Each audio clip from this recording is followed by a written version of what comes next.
भगवते वासुदेवाय। नमस्कार भक्तों, स्वागत है आपका हमारे यूट्यूब चैनल में। आप सभी को मोहिनी एकादशी व्रत की हार्दिक शुभकामनाएं। हिंदू धर्म में एकादशी व्रत का बेहद महत्व होता है। साधक इस दिन भगवान विष्णु की पूजा करते हैं, साथ ही उनके सौभाग्य का आशीर्वाद मांगते हैं।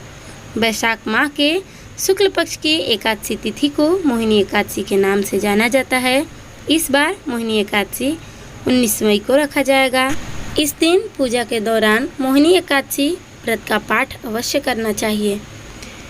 एकादशी तिथि भगवान विष्णु को समर्पित है, इसलिए वैशाख माह के शुक्ल पक्ष की एकादशी तिथि को मोहिनी एकादशी कहते हैं। इस तिथि पर भगवान विष्णु और माँ लक्ष्मी की पूजा और व्रत किया जाता है। धार्मिक मान्यता है कि मोहिनी एकादशी व्रत करने से जातक का शरीर और मन शुद्ध होता है और सभी पापों का नाश होता है।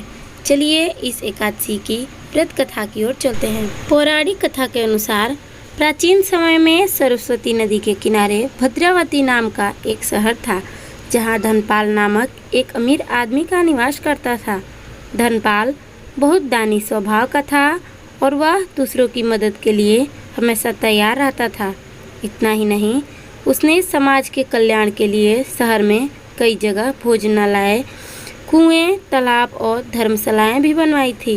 साथ ही उसने शहर की सड़कों के किनारे आम, जामुन, नीम जैसे कई छायादार पेड़ लगवाने का भी काम किया था, ताकि लोगों की कोई समस्या न हो सके।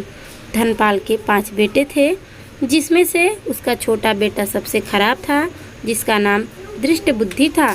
दृष्ट बुद्धि की बुरी संगति में रहता था और हमेशा शराब, मांस, जुआ खेलने जैसे बुरे काम करता रहता था। उसकी बुरी आदतों से तंग आकर एक दिन धनपाल ने उसे घर से निकाल दिया, लेकिन इसके बाद भी वह नहीं सुधरा। उसने अपनी बुरी आदतों के लिए अपने गहने और कपड़े तक बेच दिए। अब जब उसके पास कुछ भी नहीं बचा तो उसके दोस्त से भी उसे छोड़कर चले गए। इसके बाद उसने चोरी करने की कोशिश की और वह पकड़ा गया।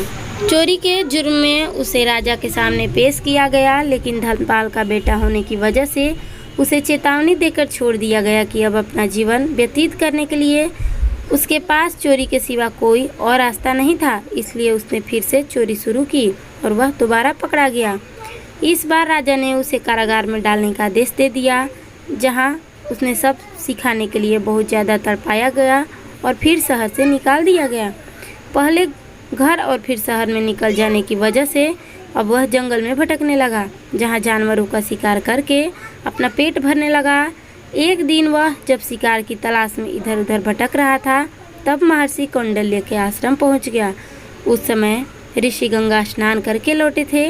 दृष्ट बुद्धि ने महर्षि के साथ हाथ जोड़कर बोला, हे ऋषि, कृपया करके मुझ पर दया करके कोई ऐसा उपाय बताए जिससे मेरे सारे दुखों का अंत हो जाए। दृष्ट बुद्धि द्वारा इस तरह से विनती करने पर महर्षि कौंडिल्य ने उन्हें मोहिनी एकादशी व्रत के बारे में बताया और कहा कि तुम मोहिनी एकादशी का व्रत करके पूरे विधि विधान और सच्ची निष्ठा से करो। इससे तुम्हारे पाप भी नष्ट हो जाएंगे और मोक्ष की भी प्राप्ति होगी। दृष्ट बुद्धि ने महर्षि की सलाह पर पालन किया और मोहिनी एकादशी का व्रत किया। इस तरह से उसे अपने सभी पापों से मुक्ति मिल गई और वह दिव्य शरीर पाकर बैकुंठ चला गया। आपको यह जानकारी कैसी लगी? अगर अच्छी लगी तो प्लीज़ हमारे वीडियो को लाइक, शेयर करके चैनल को सब्सक्राइब जरूर कीजिएगा और कमेंट बॉक्स में हो सके तो जय श्री राधे जरूर लिखिएगा।